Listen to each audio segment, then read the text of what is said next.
Welcome to The Walking Dead, the officially unofficial podcast for The Walking Dead on AMC. I'm Jim. And I'm Aaron.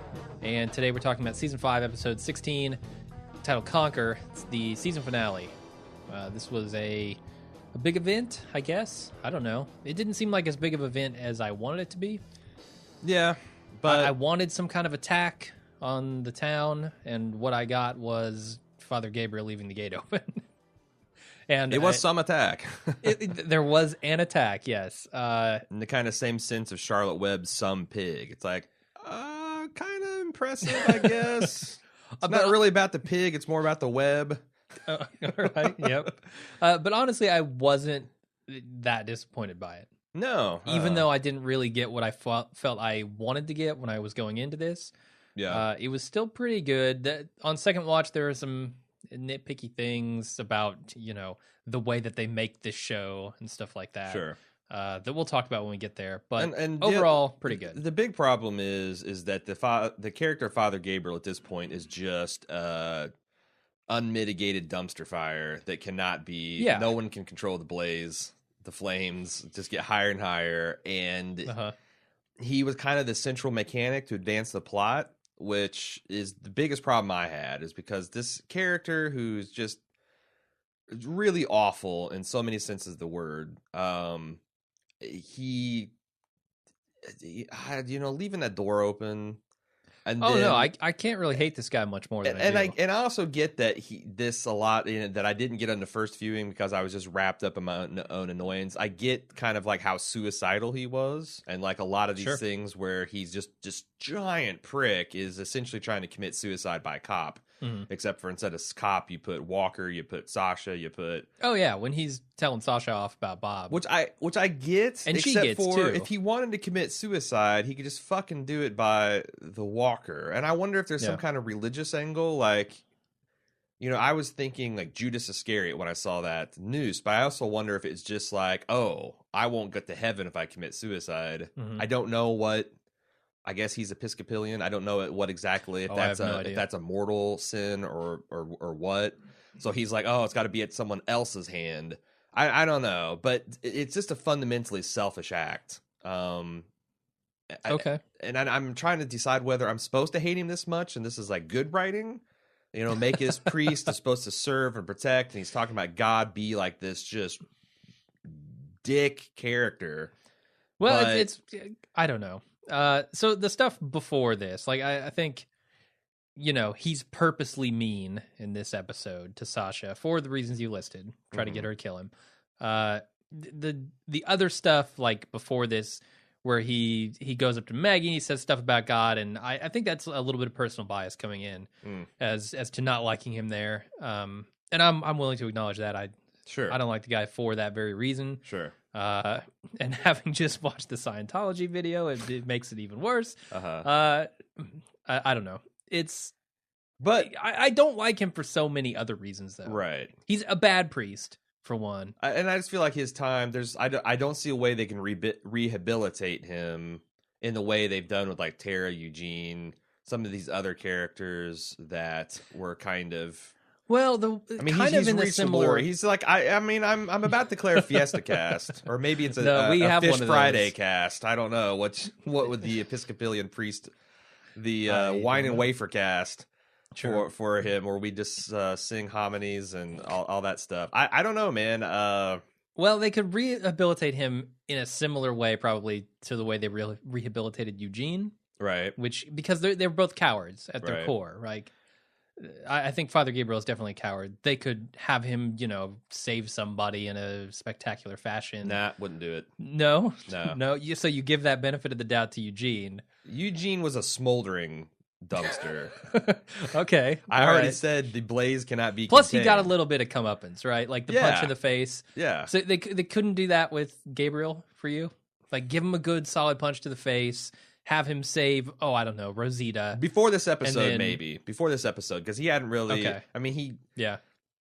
he betrayed the group and all that stuff, whatever, for his own end. I probably could have, but this episode just is irredeemable at this point. Okay. But they did a lot of things right. Like, they finally fucking paid off on the Morgan tease that we've been getting. And yes, Morgan being a Teenage Mutant Ninja Turtle is slightly ridiculous, but it's the kind of cool, ridiculous Michonne showing up with two chain zombies and a ninja sword and a cloak of the apocalypse. I mean, you can work with that. Sure. I can get behind a whirling dervish, kind of like more like a priest monk than he's more monkier than Gabriel. So I like that. I like the fact that they really have set the table nicely with the group dynamics and with the impending disaster of these wolves showing up. They're kind of mysterious, and there's a lot to know about them. I really like the Aaron and Daryl stuff. I mean, they're definitely hitting way more than they're missing. And again, I think that this is the best half season we've gotten by far. And there's some feedback wondering if this is not, if you take everything in consideration, which is hard to do in a lot of these seasons, it's the best season? Best 16 episode stretch. So that's, you basically is season 3, 4, and 5 in the running. Yeah, I don't know. There are like 4 episodes in the first half that I really don't like. Yes, but I mean, you can say that about every That's of true. the seasons. That's true. Yeah, and we'll talk about it when we get to that section of feedback. But, okay. Why don't we start off with director, writer, all that stuff? Written by Scott Gimple. Maybe you've heard of him. Directed by Greg Nicotero. Who's that? Wait, is it Greg? Yeah. Okay. Jesus, I thought I had this like, oh my God, what if I got that wrong? Gordon I'll Nicotero. finally be outed as a fraudulent fan of the show. What will the fanboys do? I feel like that's appropriate. I kind of feel like I would be okay if they just pulled like a Julian Fellows or a True Detective, and just these two are responsible for writing and directing every episode. Yeah, I don't know. I've had some problems with Nicotero's directing in the past. I do too, but I think a little less concerned with story and plot and more concerned with showing his fancy gore. I get it, but I think that I don't know that Gimple's got the vision. I don't always agree with it, but he does have a clear vision for what the show will be, and it's starting to round into shape. Sure. And Nicotero's got the passion, and I feel like that's the most important thing. And I would definitely take these guys over to Timon and Pumbaa's and, you know... Oh, yeah. Just directed a webisode 3 seasons ago types of people. Definitely. But I don't know. That would be interesting. Should we get into the recap? Oh, by the way, we will have a season wrap-up next week. So, I mean, the gore and decapitations going on in the feedback section are rivaling that of the show itself. So if you didn't get in this week and you missed a cutoff because we're recording a little bit early to make room for a Game of Thrones preview as well, send it in to watchingdead@baldmove.com, and probably you'll get considered next week. Yep. All right, recap time. We start off with Morgan waking up in a car and looking at a rabbit's foot. Then he gets out of there, he makes some coffee, and this guy comes up, who we find out is a wolf. A wild wolf. He demands his stuff, and his stuff includes him. Yeah, it's a lot of demands. The stuff inside you, it's inside you. I want it out. Yeah, and then another wolf comes up from behind him and attacks him, but Morgan fins them both off. Takes him out really with his bow skills. He apparently has bow skills now. Mm-hmm. Like, that's just Morgan. He's just another type of bowman. Apparently so. He stuffs him in a car, he honks the horn, and he leaves with the rabbit's foot. He needs all the luck he can get, I think. Yeah, and do you think that is thematic? Because Rick is always going on about how lucky the Alexandrians are, and clearly they're setting up some kind of moral conflict between all life is precious, all life is beautiful, versus we need to find the assholes and kill them philosophy of Rick. Yeah. So Morgan's the extreme side. He is going to spare these people that tried to kill him. Yeah, I feel like Morgan is taking that rabbit's foot more as a symbol of how wonderful and beautiful the universe is. You know, he's more on the Bob side of things, certainly. It's an odd totem for that. It's a severed limb of an animal, an innocent, defenseless It always has animal. been. Yeah, that's been a strange thing. but I don't know. I kind of think they're going to set that up, that little motif up there. It's like, what is Morgan's post-apocalyptic experience? We saw him in the pilot. We saw him in Clear. They're very different characters, and we see this guy, and he's yet another very different character. Yeah, it's a guy who's lost his wife and his son, right? In pretty spectacular fashion. I feel like he has come to peace with this world. Okay.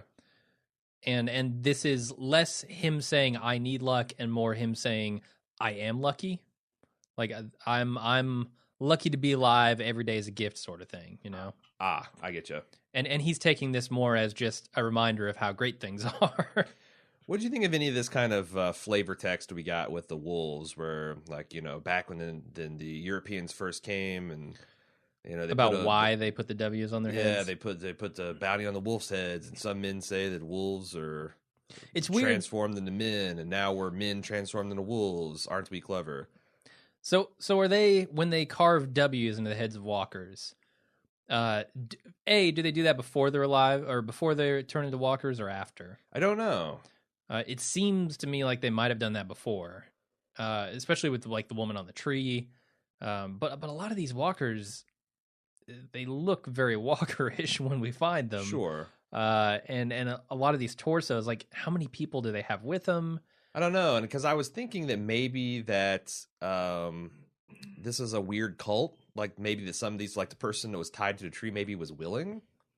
Maybe, because the other thing is I'm getting the whiff of crazy from all the wolves so far. Mm-hmm. And that kind of informs, because there's a popular theory, speculation that the wolves are forming the nucleus of the the wolf leadership was the 3 people exiled from Alexandria. Yeah, I'm really not buying that the more I think of it. Why is that? Because the way Aaron describes the guy who would be the leader of the wolves in that scenario as being intelligent and a lot like Rick, like I don't see that. I don't see that being the guy who would set this kind of cult up. Okay. Also, I still hang my hat on the fact that when the wolf found Aaron's pack and he's going through the pictures, it's not like it was more of a, oh, this is something we got to hit. And now the wolves are on the way. It's kind of like they were over in this area, and they're kind of, now they know about Alexander. They're going to head onto that direction. Okay, more than it's finally time for us to go home. Yeah, I don't know. Nothing firm. It's just a suspicion I have. Sure. What is the horn honking about? I think he's just. You think he's trying to draw walkers around that car? No, I think he intended to put these guys in a safe place and honk the horn, knowing that there's probably others around. He's got to know that there are probably walkers around too, right?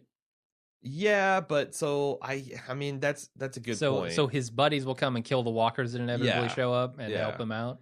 And if no one ever shows up, well, they would have been dead anyway. I mean, he can't help the fact that they're knocked out and unconscious. Okay. So sure, stuffing him in the car is an act of kindness, certainly. It is. It's giving them the benefit of the doubt. And if they've got some friends, whatever those friends may be, that can come rescue them, fine. If not, they're no better situation than they were when they were completely helpless on the forest floor. True. Next scene, Daryl and Aaron get out of or off of their respective vehicles and run through the woods. That's about it. Yep. We see them beginning their scouting operations. The next scene, Rick wakes up in a cell of sorts, I guess. Michonne's angry at him for not telling anyone what was going on.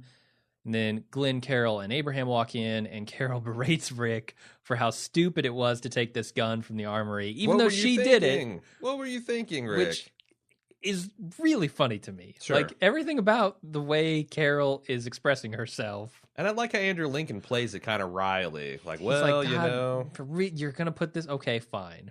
Fine. I see what you're doing, and I see why you're doing it, and I guess I'll go along with it. Yeah. They tell him that there's they're both still playing it safe. They're just still encasing. And no one else is on the same page as them at this point. Sure. No, not even Daryl, who we saw not take a gun last time. In fact, I wasn't even sure if... I like the fact that they didn't leave some of these loyalties up in the air. Okay. I like the fact they addressed it this episode. Michonne's like, yeah, I did that for you.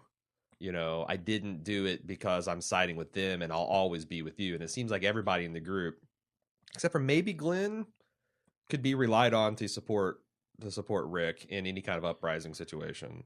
Yeah. Especially if it was they're banishing Rick. Sure. I think basically everyone is on board with that. Yeah, but like, we're going to defend Rick. We're going to take this place if they try to banish Rick. Like, Kara's offered is taking the place. Sure.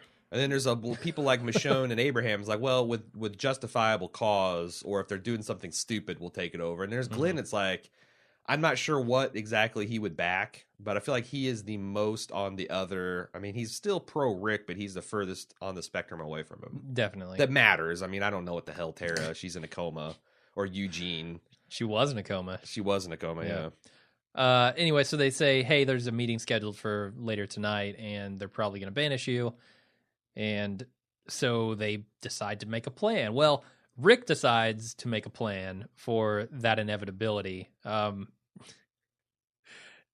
It's a pretty violent plan. Like, he's just immediately, okay, you grab her, I'll grab him, we'll threaten to slit their throats, and they won't banish us. Which I kind of feel like Deanna would make him slit her throat. She's the type of person to be like, Rick, you're going to have to slit my throat. You're going to have to slit my throat in cold blood and show these people who you really are if you're going to take this place away from me.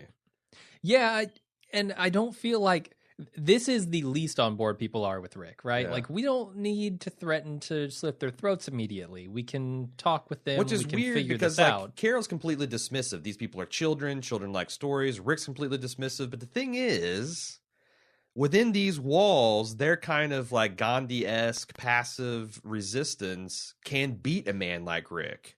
Rick would either have to slit their throats and become a monster in front of everyone's eyes, which is problematic for many things, but not or he has to let them go, and Deanna's backed him down. Yeah, like, it's this weird where, like, in these walls, that is kind of a strength, just in the way like Gandhi standing up, Martin Luther King, all these people. That form of nonviolent resistance has strength that it doesn't have outside the walls. Yeah, Deanna, I agree. Like, Rick's assuming that they'd wet their pants and completely acquiesce when we get to Armory, it's over. I don't think it would go down that way. I don't think we're going to get the chance to find out. Yeah, we won't. But I thought it was interesting how they kind of put those cards on the table. How were you feeling mental state throughout this episode? Because, from our prediction cast, I was worried about Daryl. I was worried about Glenn. And, and I thought they did a good job of putting a lot of potential death cards on the table for people. Ultimately, not, only Reg got his cashed in. Absolutely. And Pete, don't forget about asshole Pete. Sure. But I thought they did a pretty good job throughout the 60 minutes. Especially with Glenn. Yeah. Definitely. And even Daryl. Like, that trap being sprung and then Morgan showing up and knowing that there's bad people on the way, like, he seemed ready to sacrifice himself, and he would have if Aaron wasn't there to talk him out of it. And just if those wolves had shown up, and there's a lot of different ways this episode could have gone, with people have speculated on, and I thought all those possibilities, and I kind of felt like for the first time the filmmakers knew about all these possibilities, and they were deliberately kind of playing with it in not a bullshit contrived way. Yeah, I buy that. Deanna's in a really tough position here. If they come in and they say, we're taking this place, or if she wants to banish Rick, how is she going to do it? She can't do it. If Rick says, I'm not going to be banished, she can't threaten him with violence, because that's exactly the thing that he was suggesting. He has her kind of over a barrel. I don't buy that. That's pretty... What is she going to do? Kill him all instead? Government edicts are backed by the threat of force, and that's seen as legitimate by society in a way that vigilantism is not. So she will not sentence a man to death. No. Until that man is sentenced to banishment and refuses to be banished. Well, in this context, they think that they have a monopoly of force. They think that they're the only ones that have guns again. And now they got the armory guarded, so shame on us. Fool us once, shame on us. Or you fool us twice, shame on us. They've got that down. They just don't know that Rick's already 2 steps ahead of them. Sure. So I think from Deanna's standpoint, she just ordered Tobin or one of the other assault rifle wielding jackasses to escort him. And if he resisted, I don't know. Does he get a butt? I think they tried to butt him in the head with the rifle, but did they end up shooting him? It would be seen as something that Rick did to himself, not that the group imposed on Rick. Sure. And I think that's the difference.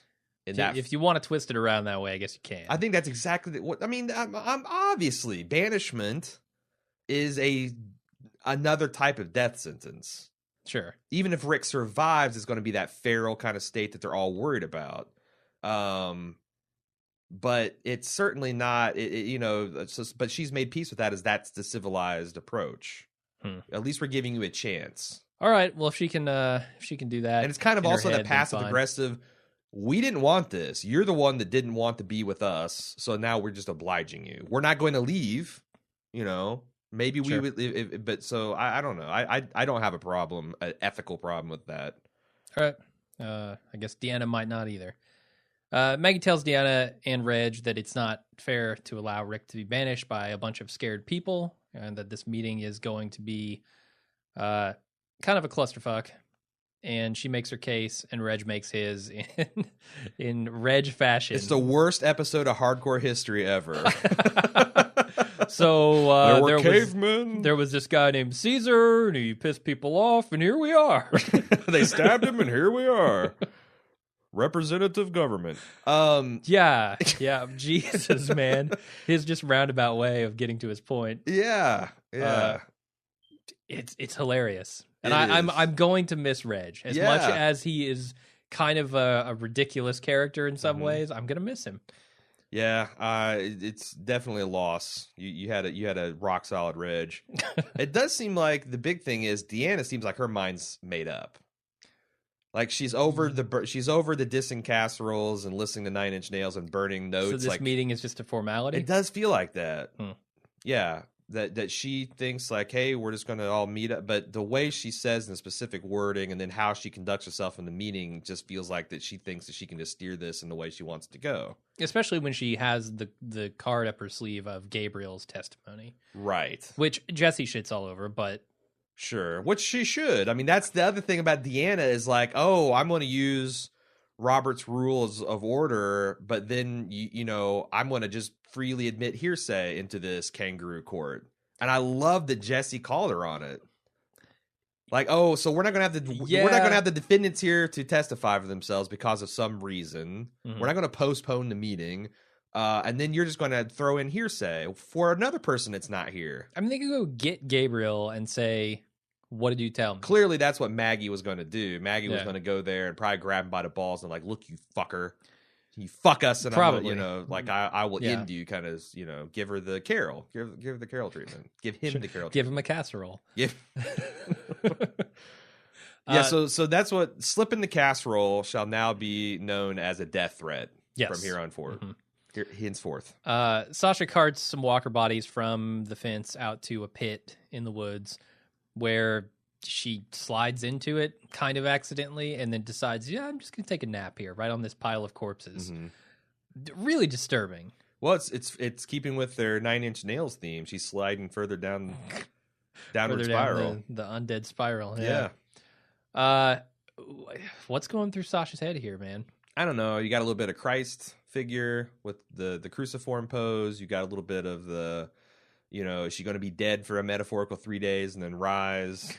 I don't know, but I really liked it. If nothing else, it set a certain tone because when I see that, I think of what that must smell like, what that must feel like, what kind of mental state you have to be in to do something like that. Yeah. It's almost like you've got all this Holocaust imagery and she's like, I kind of want to die. And this is kind of like an experiment with acclimating herself to that idea. Like, how do I'm going to go down here and lay in this corpse pool and see how it feels. Yeah, and it almost felt like a little bit of futility mixed in there, too, with the way she's dragging these bodies out and she sees the big pile of bodies and she knows that there's no end to this, right? And she didn't jump down I can hunt them all I want, but right.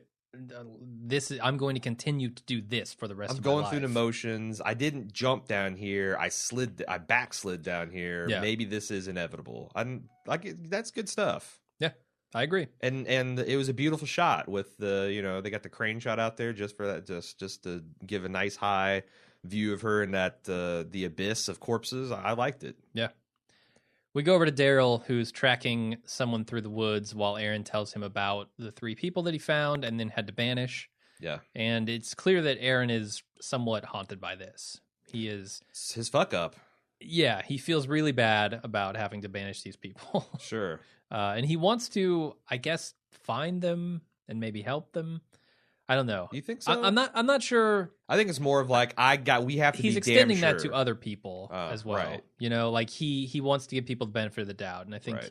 you know, he did that with this group. And he says basically, if I brought you guys in and you guys destroy us, that's on me as Sure.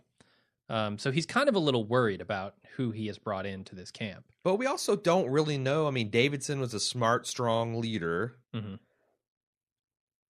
They don't say exactly what he did to get banished. No.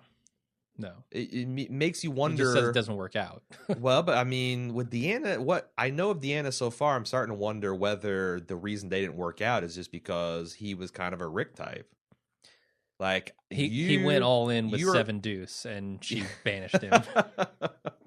When the flop came up, she's like, "Get out." Yeah. I don't know. Like he might have had this like it's my way or the highway approach. He could have been like, we got to grow up. We've got to do things differently. And I mean, maybe it was a blow up over Pete. That would be kind of ironic. Sure. Yeah. Yeah. I mean, by the end of this, Deanna has changed her mind for good reason. Sure. But I could see her taking the same stand that she has taken against Rick, against this guy. And that's the thing. It wasn't for a good reason. Well, okay, it's for a fairly... It's an understandable human reason. Selfish reason. But within her moral framework, this is just vigilantism. Yeah, I label that a good reason for, you know, my husband was just killed by a murderer who jumps out of the wings, an abuser who jumps out of the wings. He needs to get put down. Yeah. There's no place for this guy. Yeah. But yeah, you're right. I mean, morally, it's tough to justify this within her framework. Right. And you also question whether Rick, the right play was just to whip around and kill Pete, or whether he... Oh, he wanted to. I know he wanted to. I mean, that is the right play, right? Because then he makes her complicit in Pete's killing, and she can't back out of that. Yeah. Very easily, anyway. Yeah, I'm not gonna defend keeping Pete alive, but I think it's going to be interesting to see how Jesse's kids deal with this. Like, this is... I hope that they go that this isn't just a black and white. Rick was good. Morgan's shocked, but Morgan can just be eased through this. I would like to see some problems from this. Yeah. Understandable, because even if it's their correct decision, you still got a lot of people's personal feelings about it, and just how, they've made a point about how baby skin soft these people are. Well, you just had a public fucking execution by a crazy man that just flung a zombie on the barbecue as a way of making his opening statement to the case. Like, that's true. That was amazing. And also it weakens Deanna as a leader, because they're going to see like, oh, when the chips are down, it's personal for her. That's true. Everyone else gets banished, but Pete gets the fucking... I mean, it's going to be interesting, and I hope but Pete is a straight-up murderer. Like, That's sure. I don't know. I don't know where the town will draw the line. Have you met normal people? Have you seen what kind of stupid fucking takes they have on just current events that they don't even have any personal connection to? Absolutely. I'm not saying there's a right or wrong way for them to feel here. I see Alexandria as a YouTube comment thread. Okay. And like, what kind of insane garbage are we going to see coming out of these? Like Tobin is up there like, oh, well, don't even know what safety means and haven't thought the map, but maybe we should banish. I mean, that's kind of idiot. And this guy just got saved by fucking Abraham. Tobin's probably just going to demote himself again. Like, I'm not fit. The shit going on here is way above my pay grade. I'm divorcing, a lower pay grade. I can't. I'm divorcing my wife and disowning my children. I'm Can I banish myself from father and husband? Yeah. Because this shit's whack. I'm just gonna stamp in the bucket. If anyone needs me, I'll be there. Shoot the hydraulics line if you need to get me down. Exactly. Anyway, Carol goes to Rick and gives him a gun, and she tells him that he can't not lie and not take this place. He basically says he's in a catch-22 here. You can't have it both ways. I love how patronizing he was. She was too. Yeah, she is. Awesome, definitely. John. Yep, good stuff. And I wonder how much Rick realizes that she's kind of right about that. You can't help these people and not take this place. Yeah, no. And at that point, she's right. Yeah, and I think Rick is able to, by the end, kind of merge those two philosophies together. With, a lucky strike of a sword, sure. Yeah, like I'm going to do, well, I don't... It takes the decapitation of her husband to... I feel like he was winning that argument before Pete showed up. Oh, by throwing the corpse on the fire and saying, this is why we can't have nice things. Yes, you people all. Yeah. Pretty much. Born in barns, just leave doors, trusting crazy priests. Yeah, my dad wouldn't let that shit stand when I was coming home from a basketball game, let alone the apocalypse. Yeah, the way they staged that, man. Like, we'll get to that here in a minute. All right. Aaron and Daryl see the red poncho guy that they've been tracking, and he is rubbing wild leaks in his eyes. I think his face. Oh, his face. Yeah. Okay. To apparently, keep off mosquitoes. What do they say? Oh, keep off mosquitoes. See, I thought it was to mask the scent from the walkers, which maybe that would work too, but Daryl knows. He's a tracker. So I'm going to take his word for it. Poncho's got a little bit of backward survivalist to him. Yeah, what do you think the point was of them showing us Red Poncho guy's skills? Was there a point? I don't know. I actually thought we missed something pretty big about that listener Megan alerted me to. She said, it's not super important, but did you guys catch the symbolism of the guy in the red poncho being like Little Red Riding Hood getting waylaid by the big bad wolves? Okay. When I read, because that answered a lot of my questions to me, then that was just, he's literally Little Red Riding Hood walking through the forest, plucking flowers on his way to his grandma's house, and that was just obvious, cute symbolism, which I don't mind. And I missed it the first time around, so good on you, Gimple. Yeah, good stuff. Rick gets out of his cell, and he walks past Tobin and his gang, and then walks past Deanna, and everybody's giving him the stink eye. Nobody wants anything to do with Rick at this point. Well, like you said in the live watch, you go stumbling around the town looking like Darkman. It is pretty. You're gonna get mean mugged, yeah. Basically, Nicholas eyes Glenn ominously around a corner. A lot of stink eye going around. Plenty of Deanna's throwing it. Tobin's throwing it. Nicholas is throwing it. Yep. And then Maggie comes up and tells him the meeting is basically exactly what they thought. They're going to try to banish Rick, and then she's going to do what she can. And then after their conversation, Glenn spots Nicholas going over the wall, follows him. Oh, I'm glad it's in Maggie's hands. I have so much faith that she'll be able to resolve the person who doesn't even mention to her group that Gabriel sold them down the river. Like, wouldn't this be a perfect time to say, like... Oh, yeah, definitely. I mean, like right before the meeting. Okay, no going in that they could play this card, Glenn. Yes, we all have to, and maybe like, we should game plan like how this all goes down. Nope, the only game planning they do is let's slit their throats if they try to banish him. It's laughable that Maggie doesn't say anything, and it's been a constant problem in this show is a lack of communication. Yeah. On very important issues. This is her fucking, I don't know if he's real or just post-apocalyptic, but he is in fact her husband. Glenn? Yeah. You're not going to tell this to your husband. It's shocking how little they communicate. It's crazy. He does tell her he loves her, though, for once in 2 seasons now, I think. Yep. That was He's nice like, to that's see. sweet. You got another picture I can burn? Gabriel goes for a walk outside the gates with the protection of God. And that's all he needs.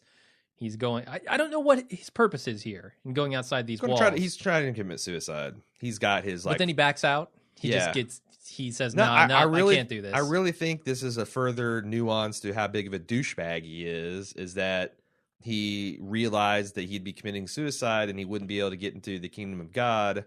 No hope. So he decides to seek death by someone else's hands. Okay. And I don't know because that's my theory. Because the second and third time I watched this, he really does bug out when he sees the noose around the zombie's neck. And I don't know whether it's all Judas, which, I don't know whether it's all, it's a mortal sin. I can't let this happen. I really don't know, but there's something very significant about that. Yeah. And again, if he just shut the gate behind him and goaded Sasha into killing him, I'd be fine. But why he has to take everybody else out with him just because you want to avoid the fires of hell? Yeah, we'll talk about that. I want to talk a little bit about, the look on his face and all that stuff. So Yeah. Rick gets home, and Carl talks to him about wanting to stay to help these people, as Carl's want to do lately. I can't tell if Carl doesn't want to leave because he really does want to help these people out, or because he's Jim. also kind of interested in video games. No, Jim, you've missed the most obvious thing. He wants to do some more tree trunk cuddling with Enid. Well, of course. Yeah, that's a number one reason. Certainly. But there's something about Carl leading up to this, even. Sure, he's wanting to actually help these people. This has been a theme. I joke about the power of the penis, which is a real thing. Sure. But it's been a theme. We are strong enough to help people. Absolutely, we don't have to. He's almost like he has an obligation to. Yeah, and he also sees this as his home. He uses that word. Yeah. Sure. It's got a cute girl and video games. What more could he want out of the apocalypse? I mean, that's about all you can ask. Yeah. If you have your three, core needs, you got food, shelter, and safety. Then you got a girlfriend and a video game. That's better than most teenagers have it. Absolutely. Rick says to him that he might have to do some pretty horrible things to make these people safe, and Carl's just like, tell him that they're not safe. Tell them that they need to be safe. And Rick has tried this. He's going to play the dad card. You don't want to know what's going to happen if you guys don't change. Yeah, like he's you tried don't even this want already. To know. It doesn't work. Carol, tell him what's going to happen. She's the hammer. It seems like it, yeah. The right hand of Grimes. So Daryl and Aaron are stalking the Red Poncho guy again, but they lose him. And in the process, they find a food warehouse. They go inside the gates. They look around. Turns out to be a trap. Hundreds of walkers pour out of trucks, force them into a car where they are surrounded. And it seems like there's no hope here. You missed the most important detail in the scene. What's that? Aaron was starting to rebuild his license plate collection and probably drawing the ultra rare Alaska, only to lose it immediately. Right? He embedded it in a walker's head, which was a pretty cool kill. But I got to say, not even close to the coolest kill. Not even close to the zombie kill of the week. Nope. On a normal week, on a non-finale week, that might have done it. Well, then you got... Triple chain kill is zombie kill of the week. That's what you're going for the triple. Easily. Easily. I was thinking maybe the Rick stress ball squeezy action was going to get it. No, triple chain kill is certainly the coolest kill. Yeah. It's something we haven't seen before. And it's just awesome. No, Daryl's a badass again. He went Castlevania on those motherfuckers. He really did, yeah. And even in Castlevania, that's an impressive shot. 3 zombies at once? Shh. They find a note in the car that says, "Trap, bad people coming, don't stay." Which was wadded up and tucked into the crevice of the car. So good job, anonymous guy, to warning people. So once you know that this thing is a trap and that the bad people who are coming are in fact bad, how do you then write the note and stuff it in the car? Yes. The logistics of getting that note into the car after you know that these people are bad is almost impossible, given what we know about these wolves. Because, we really didn't finish this conversation we're having at the top of the cast, where we're talking about the wolf power structure and, whether zombies get stuff carved in their head post-mortem or pre-mortem. Mm-hmm. But I was wondering if it's like a terminus deal where they identify people as wolves and sheep, and if you're a wolf, you get the W on your head, but maybe then you get killed, you become, get annoying, or they just do it for fun or whatever. These people seem to be crazy. I wonder if there is a wolf that got recruited, kind of like a Daryl guy, got to the W carved on his forehead stage, realized that they're insane. Got to the claimed stage. And then it tried to escape, and then like, what do? You can't set up a big billboard, they'll tear it down. Sure. So you hide it in a car that maybe you'd reasonably suspect people. It's because people search cars. They do. Sure. We've seen them several times. And you hope that they get to that before they get to the semi. All right, that's not a bad theory on how that note got there. I do have further questions about this note and why they don't react to it. What do you mean? We'll get to it. I do think they react to it. Okay. They don't react in the proper ways. Oh, certainly. All right. Anyway, anything else you want to talk about in this? The nature of the trap here. The trap is kind of neat, I guess. Bunch of walkers. They pour out of both sides of these trucks. Lots of emailers had problems with Daryl. Daryl might be getting wharfed. What do you mean? His skills and his fabled just badassery seems to be diminished of late. With that triple chain whip, really? Well, no, well, okay, that's his I'm tracking talking skills, about, yeah. Because you and I, when we were watching the live watch, were like, "What the fuck's going on with these cans clinking?" And like, all like it was fishy as hell. And how did he lose Red Poncho Guy? Like, and how did Aaron? Like everything we know about Aaron and his boyfriend, how did those guys sneak up to him? Yeah, within visual, within Daryl's poncho soft, thing, man. and he's out like I did. You can't have it both ways. You can't have this guy being a consummate tracker and like a borderline supernatural abilities in this way, and then have him walk into fairly obvious traps. What should have happened here is that Daryl is super suspicious of this place, and Aaron stumbles into the trap. Yes, or like before Daryl has sussed out exactly what the trap is. You know what they could have done? Aaron gets excited, sees the Alaska thing, and says, "Oh man, score!" He goes bend down to take it, and Daryl's like, "Wait," and then exactly. You don't diminish Daryl as a character. Yeah, but yeah, like I'm with you. It's suspicious as hell, and Daryl doesn't bat an eye. It doesn't even make a comment on it. No, like, oh, there's these trucks full of food, but they're rigged up with empty cans. It looked for a second like he was going to. When Aaron is grabbing the license plate and Daryl's kind of looking up and around the trucks. But then Daryl's the one that opened it. Yeah, Daryl's just like, all right, food. Let's get in here. Yeah. Yeah, a little silly. Anyway, Carol drops off her famous casserole for Pete, and she tells him... Which, of course, means she's making a death threat. Yes. She tells him this is his only chance. He's got to leave his wife alone or she's going to kill him. She says, "Come at me, bro." She also insults him numerous times. Yeah. Which a lot of people took to mean, and I don't know that this is out of the question, that she is goading him into making the next move. Oh, I think she's exactly is what she's doing.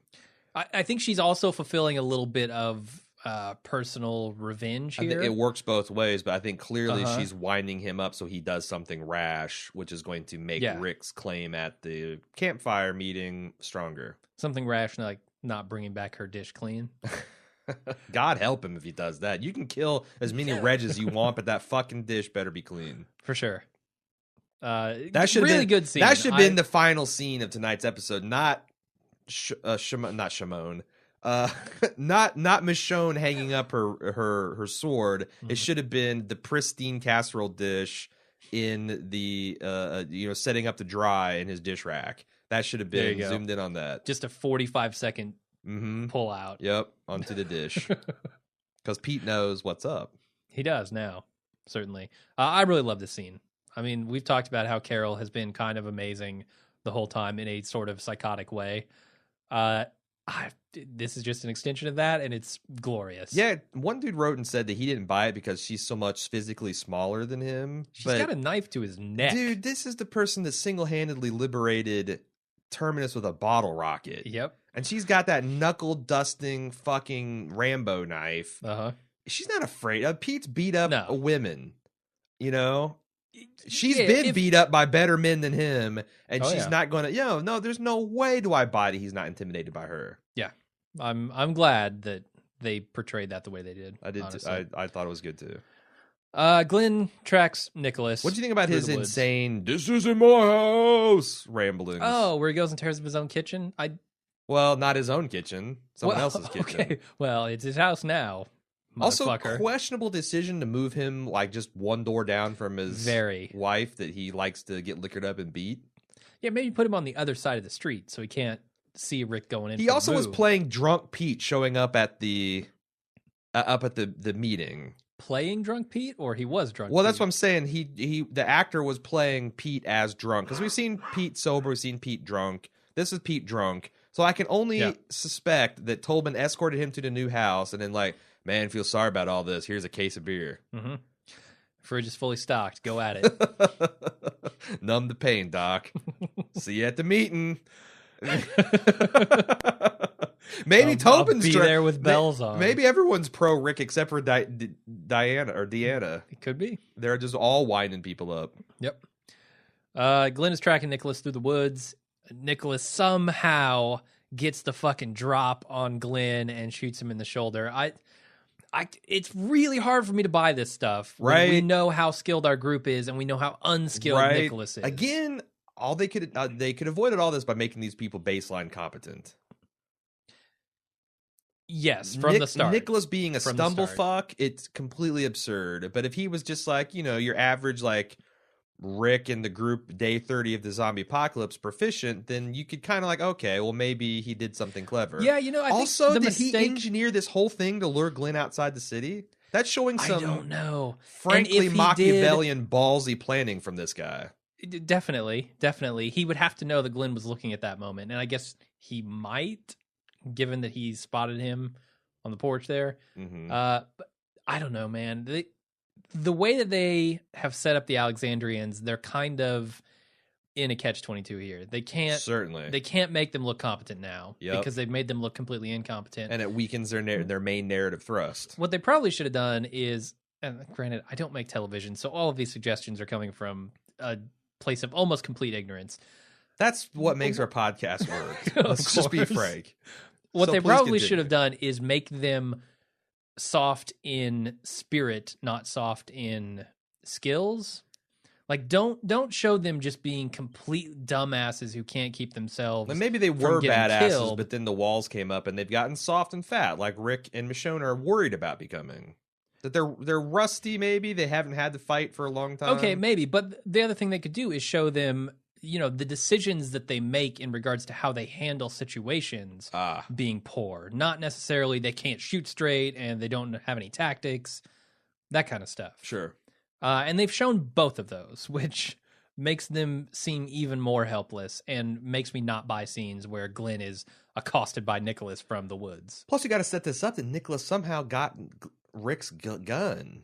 Like the blender gun, yeah. I mean, he's either a scheming Machiavellian supervillain or he is the stumblefuck Dickless that we've been making fun of the whole time. Like, yeah. What is this, Schrodinger's idiot? Yeah, you can't have it both ways, writers. You can't. Come on, Gipple. Come on, Sunshine. Yeah. Rick goes to see Jesse, and he tells her that he is not sorry for busting up Pete.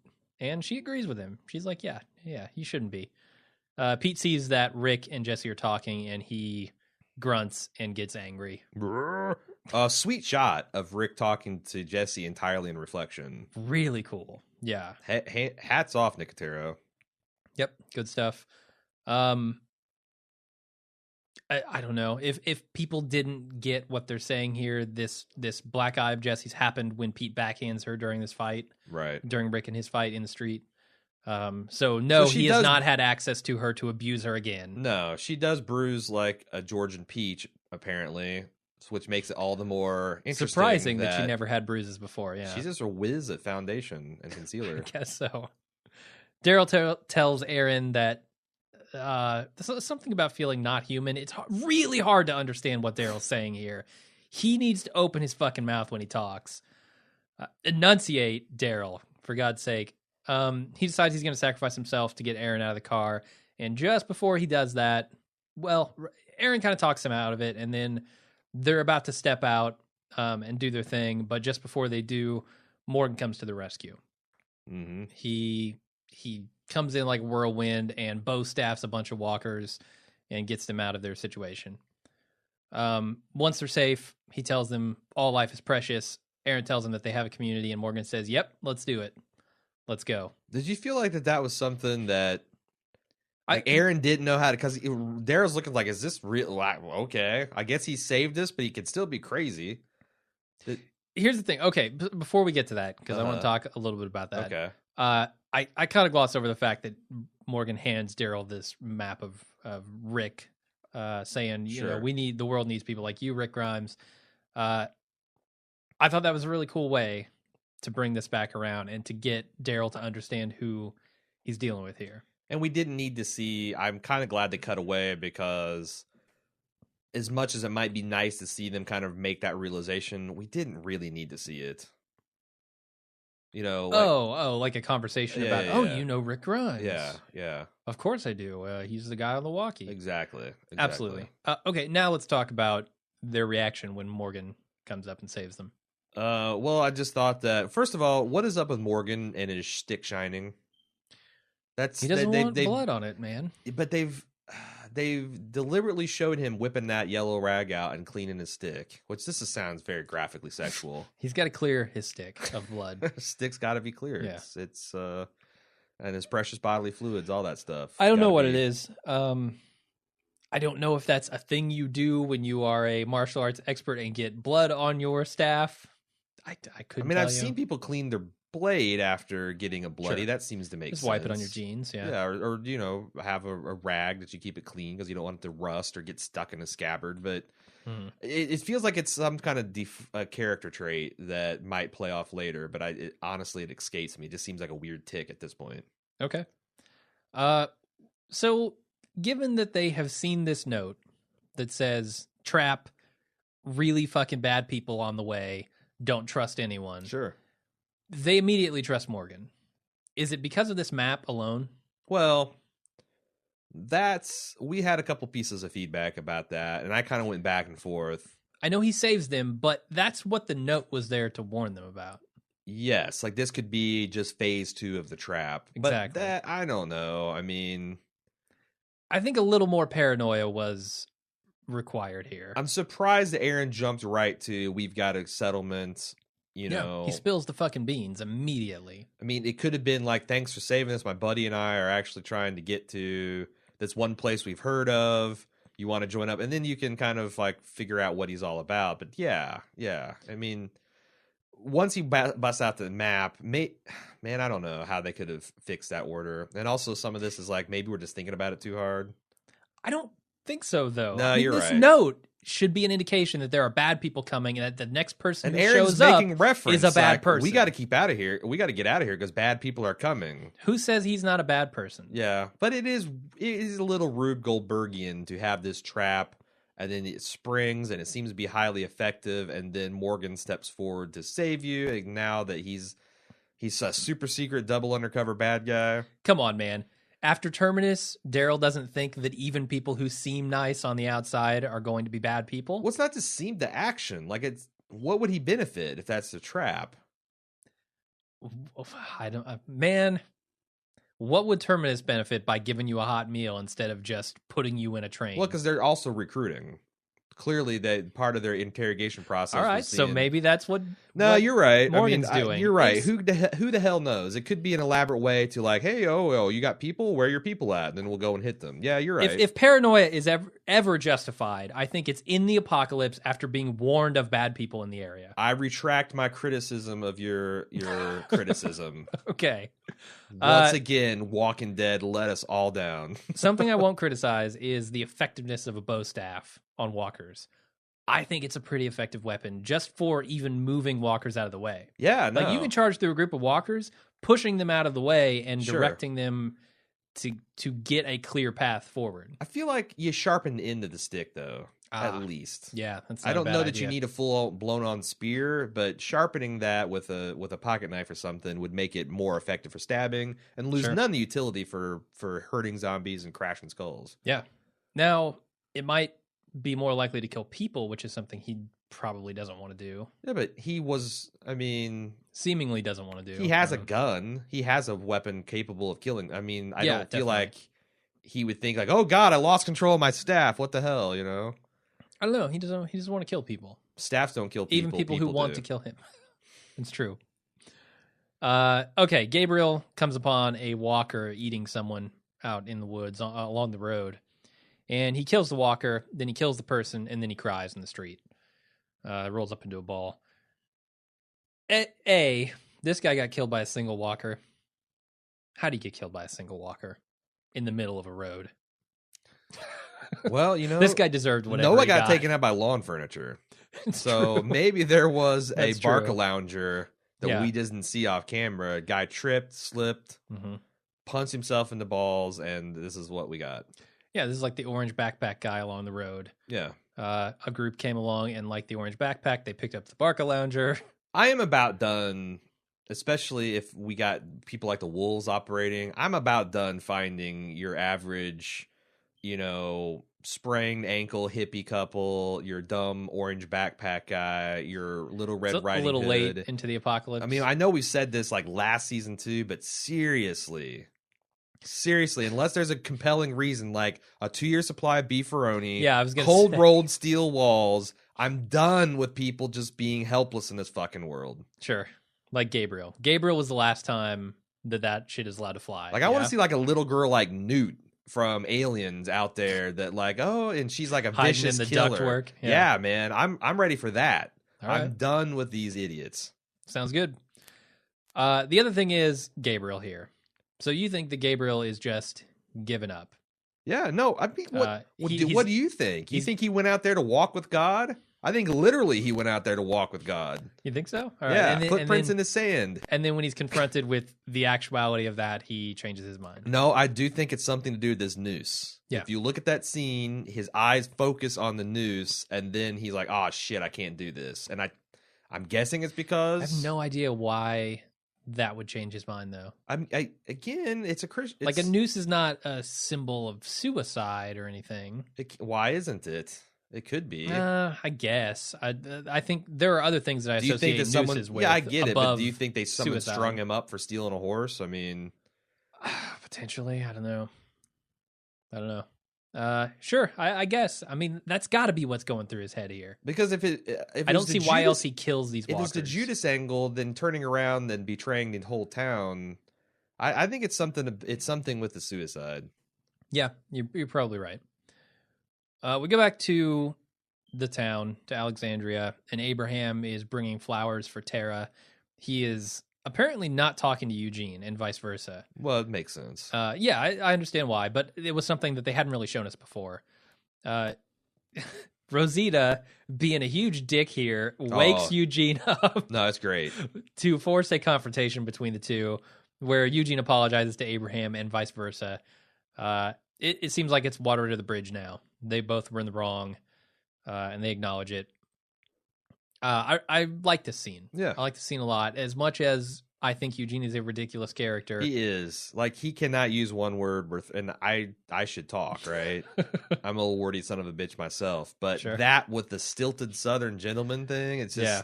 And the awkward, almost not human He's thing. Foghorn Leghorn with a mullet, is what he is. Pretty much, yeah. I would love to hear a conversation between Eugene and Reg.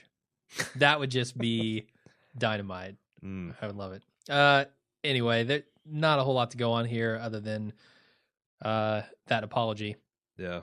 Gabriel returns for Aiden's brother returns, and Aiden's brother asks if he can talk about his death later, and he asks Gabriel to shut the gate, and then he does I wouldn't even call this a half-ass job of shutting the gate. Quarter ass. It's 1/5 ass. There's no ass to be found here. Ooh. Where's the ass? Jim asks.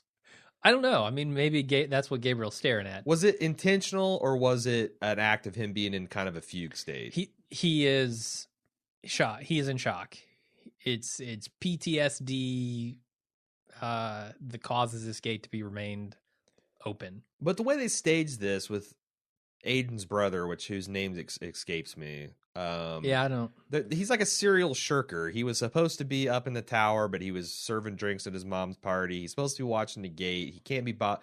I mean, yeah, it's not like he got called away and it's like, hey, could you lock this up for me? He's just as much at fault as Gabriel. Yeah. I don't get it, man. Like, something as important, like if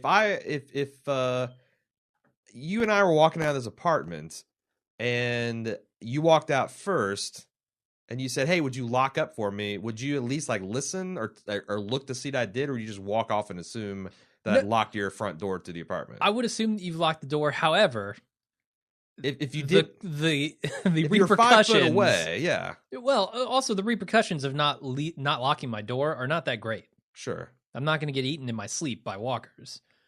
Now, I may have something stolen out of my house, but sure, ultimately, who cares? But I think if you don't hear, I mean, it's not like this thing is a silent locking mechanism, too. It's a giant cold rolled lever that you have to, clank and clang and all this other shit. And I get it that there was some clanking going on because he kind of did. I don't know, man. When do they use the double layer gate? Not as often as they need to. I know. Like, that thing should be shut at all times. Yeah, he might have They treat it like listened. a fucking screen door when they're trying to get air in their house. They do. It's kind of ridiculous. I don't know. Gabriel, you're an asshole. Yes.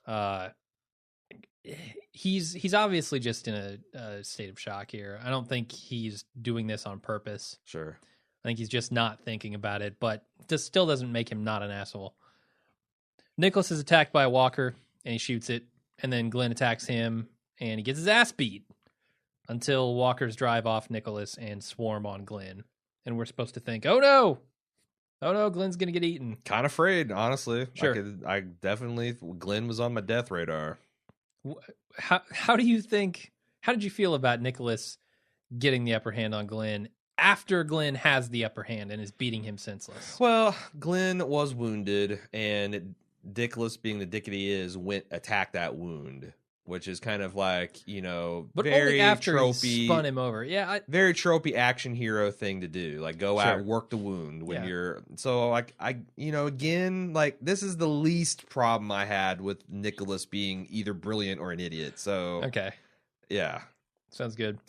Rick confesses to Michonne that Carol and Daryl were. I will say that Glenn getting out of this situation with us not seeing it is total bullshit. Like, that's a death situation. Him escaping it off camera, I'm about done with him doing that shit too, because Tyrese has done it like twice. I feel like Abraham's done it. Rick's done it in the tombs. Like, what are we doing here? Yeah. I mean, it's a cliched way to build tension. I mean, literally every time you cut away from someone about to be killed by a walker, am I to assume that they just get away? Because that's what it's starting to happen. I think so. Yeah. So I don't know that they want that. But... They're not dead until you see their neck sliced open. Rick confesses to Michonne that Carol and Daryl were in on the plan to get the guns. Michonne says that she's still on his side, even if they can't work things out with the Alexandrians. And I guess Rick didn't tell Michonne here about the plan because he didn't want to be talked out of the plan with the guns. Like, like you said, you wanted this. Yeah. The most important thing here is that Michonne is still on Team Rick. Right. She, despite, wanting to stay in this place and kind of needing to stay in this place, she is not going to forsake Rick to do that. As long as he, if something happens, I'll be with you. Just don't make something. I think it's conditional. Yeah. Like, if you do something that, and I think it also goes to, like, I didn't do that for them, I did it for you. Like, if you're going to do something that's going to fundamentally betray your character because you're losing your mind about something or whatever, I'll protect you from that. Because Rick Grimes is not the type that would just slaughter innocent people. No. But I could see him in his current state, and with Jesse mixed up in this whole thing, him being the kind of guy who is going to try to make and that's what Michonne is saying. Yeah. Like, I'm on your side, just don't make anything happen, because I don't, you got to live with yourself at the end of the day, and I don't think you can. I mean, that's what I got from I did that for you, not for them. Yeah, and there's this weird sort of sentiment where he wants to show these people just how wrong they are so that they will start believing him. Yeah. And Michonne sees that he is willing to go to lengths that maybe he shouldn't go to in order to make that happen. That's a potentially scary thing to her. Mm-hmm. Okay. Whereas she just wants him to sit back a little and let the world show these people what it is versus being force-fed it, right. I guess. So yeah, Rick is, I don't know. He's sitting there remembering what Bob told him about holding on to his humanity for the time after the nightmare ends, as Bob said.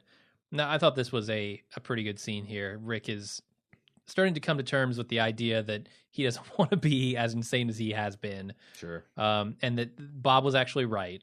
Uh-huh. And I don't know that he ever acknowledged that in the past. He kind of acknowledged that Bob had a good idea, but felt also that he was very naive to think that. Yeah. Now he's actually given him some sober analysis of the situation. Yeah. And this is when he heads out to... he just heads outside. He sees the open gate. He closes it. In the process, he notices a trail of walker blood leading inside the city here, and he runs off to find the source. Literally runs off to find the source, which, fine. I think I know where you're going with this line of inquiry. Sure. He sprints off at full speed to find the source. Uh-huh. And then we go over to Sasha, who is waiting in church when Gabriel gets back. She is looking for advice. Father Gabriel has none. Yeah, he totally Rorschachs her. No. This is the worst priest ever, right?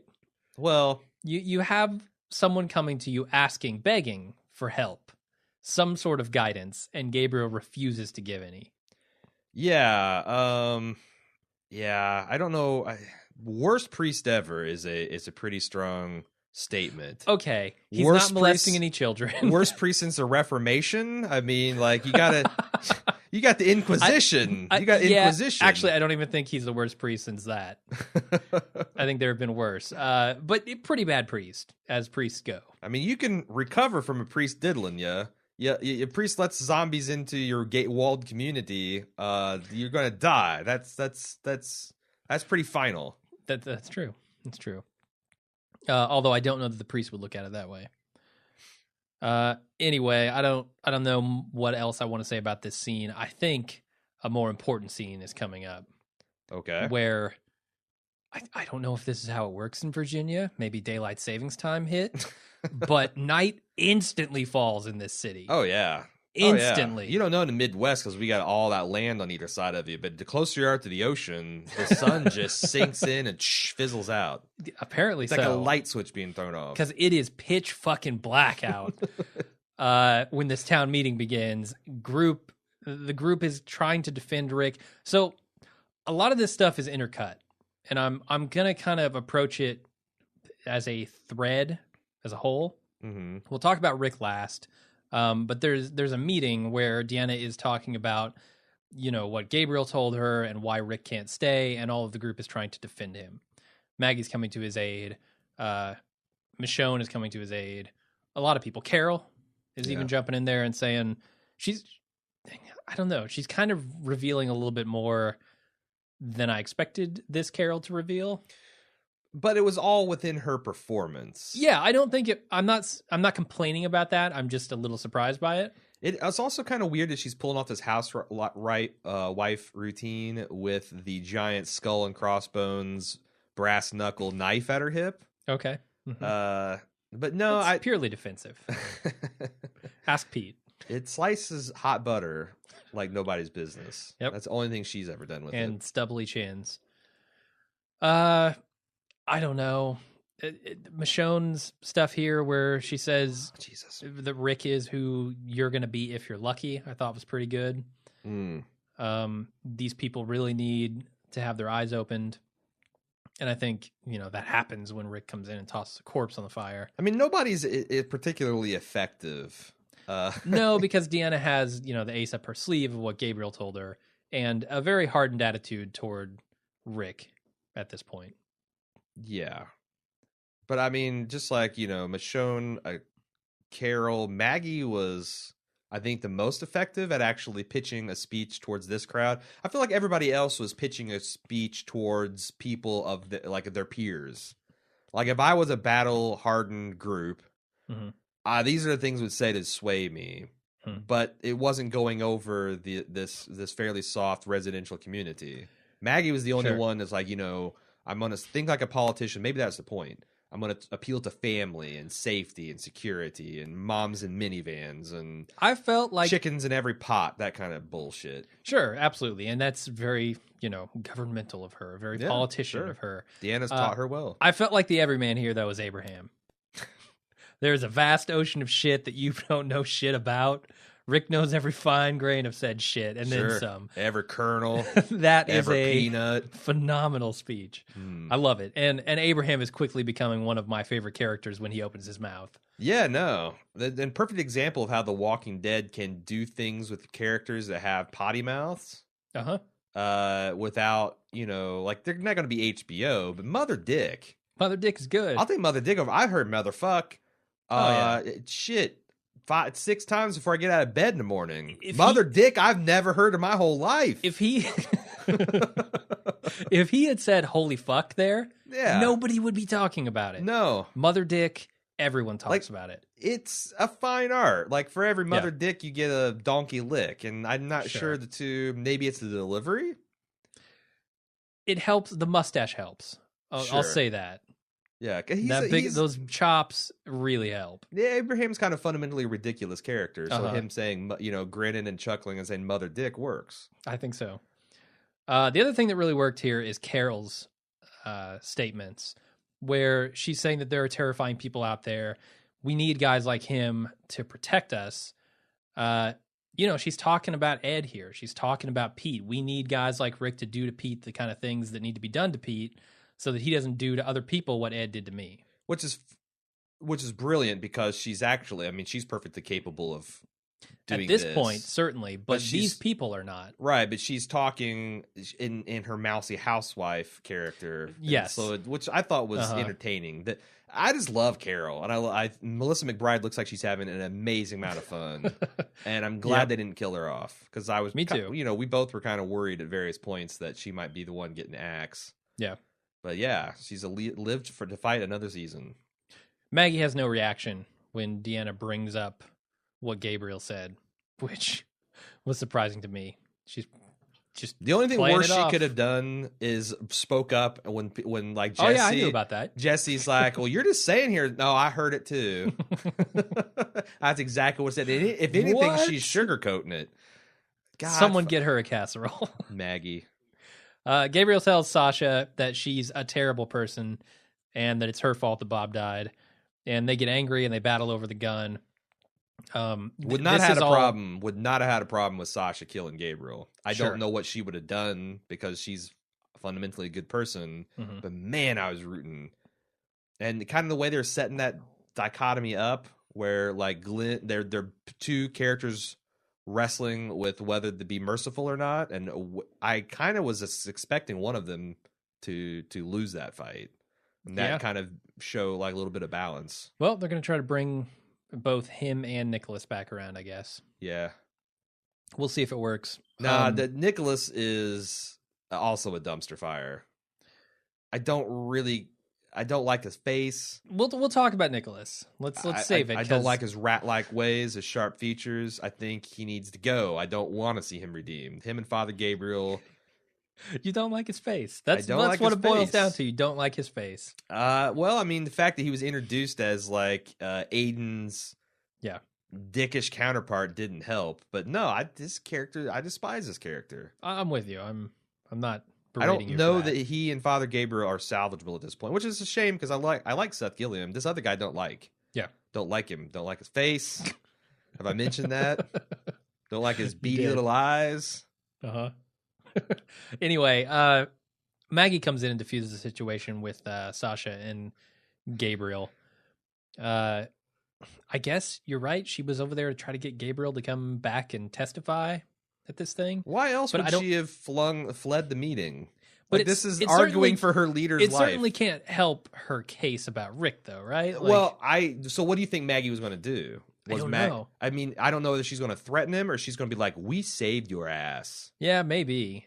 Try to talk Yes, him we did into... awful things, but we did awful things at goddamn cannibals. Also, you hid in your horrible things. While you hid in your father's house while your parishioners were ripped apart. So why don't you keep that in mind? She could throw that in his face. There's a lot of things she could have done and probably would have done. Yeah.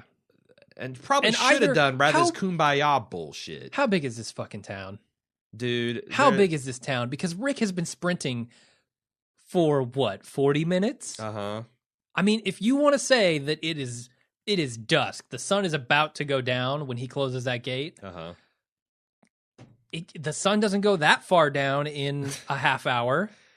Yeah, no, there's definitely some logistical problems in the final scenes of this. That's what I'm talking about when I mentioned up front that I had problems on the second watch through. Night falls far too quickly, and I know why they do it. They do it so they can bust out the synth track. They do it so they can turn this into an 80s B horror movie. But they could have spent... So here's... All they needed to do is one scene of Rick sprinting at the golden hour. Or, like they need a twilight. They needed like the 10 or 15 minutes where the sun's right on the horizon and everybody knows what that looks like. And the meeting, like Deanna could be like, it's about time to start this meeting. And Maggie's like, no, we need to wait for Rick. Cut to Rick. Then you could go full on night. I don't know why they did that. I don't know where Nicotera's like, yeah, directors love the magic hour. Fuck the magic hour. I'm never going to have the magic hour in any of my shit. Well, it also felt like they wanted to layer this scene very specifically. Well, I also... the meeting and Rick and Glenn and all of it. They wanted a crescendo. It just didn't work timing-wise. And I think there's also one of those things where they might have had that coverage, but it got cut. Maybe. And they didn't have time to reshoot, and they're like, at the end of the day, it's not a fatal flaw. It's just something where... They realized that they had flipped the van right onto its wheels, but it was too late. Good enough. Cut, wrap, print. Yeah. Pretty much. I mean, that's just indicative of this whole series, though. It's a little Ed It is Wood, a problem across the board, and I don't know why they don't fix it. It's not because of lack of money. A little bit more effort. I honestly think it's just because no one... You know... Why did Breaking Bad get made? Because Vince Gilligan had a vision for this story, and he wanted it told his way, and he surrounded himself with people that he respected, admired. You can say that about Mad Men. You can say that